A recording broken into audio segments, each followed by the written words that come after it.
Jason coming at you from the toilet. But what I really want to do is I want to show you how I made this vanity that's the perfect piece for this powder room.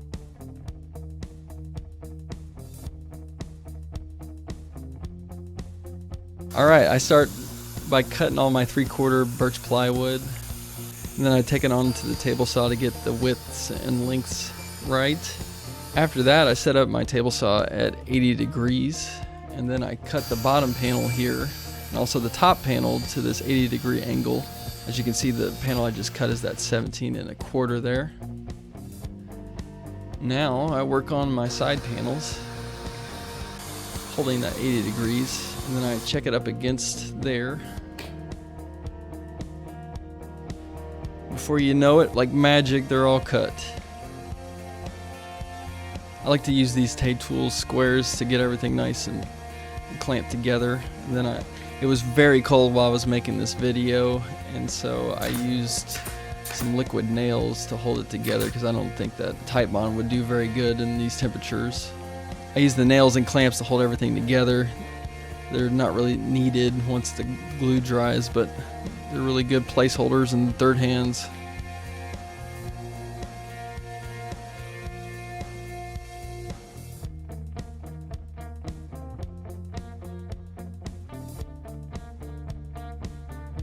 Now, I've been sitting on this footage for 2 years now, and I almost didn't post the footage because I've lost like 1/4 of it, but I figured some is better than none.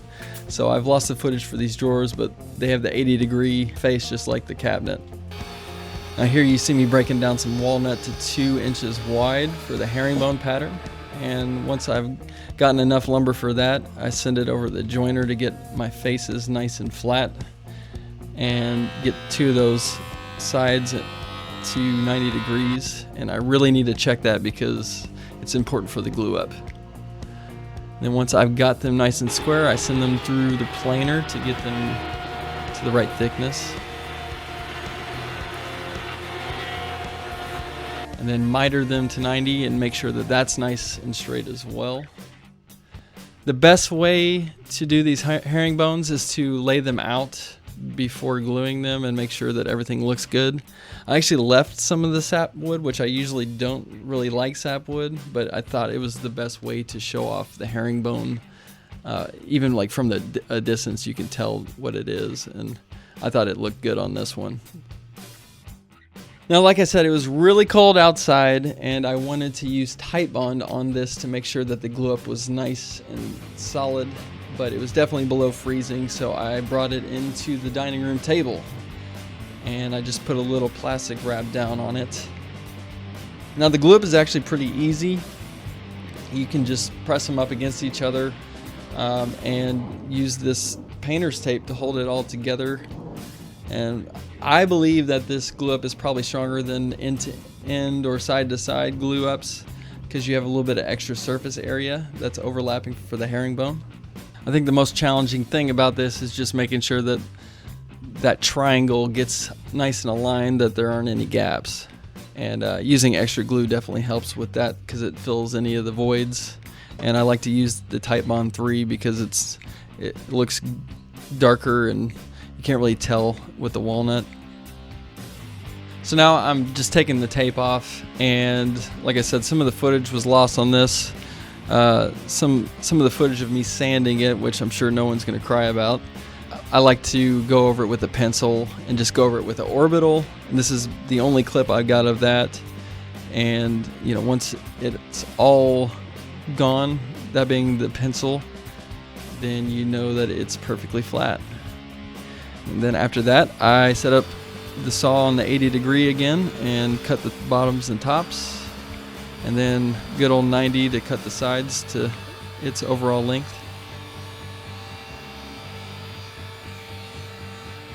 I did the 80-degree angle on the cut down the middle of the drawers as well. Right here you can see me marking for that, but I somehow lost that footage as well. You'll just have to take my word for it.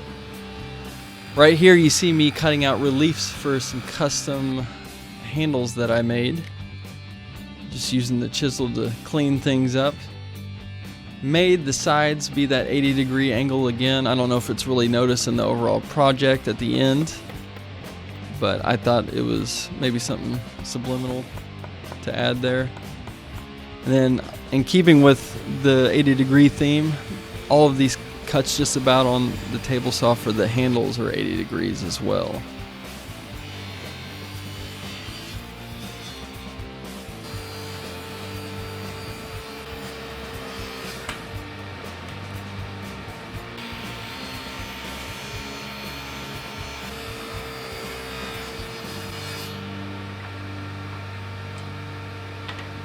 And then I just took multiple passes on the sides to get them perfectly the right size to fit in those reliefs that I made into the drawer faces.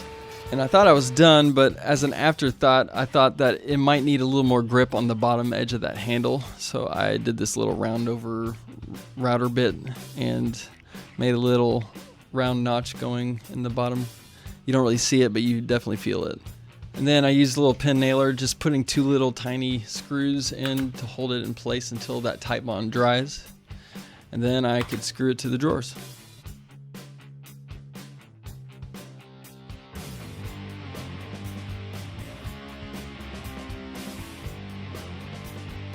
And I used 2 nickels to hold the gap while I taped it shut, and then I screwed in the top drawer.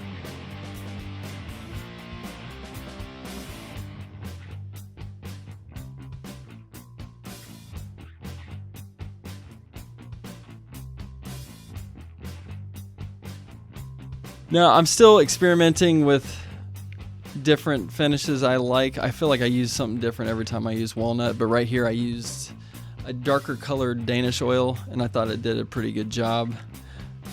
Since then, I found some water-based polys that don't cloud it, and it looks pretty good, and it's pretty bulletproof, so still working that out.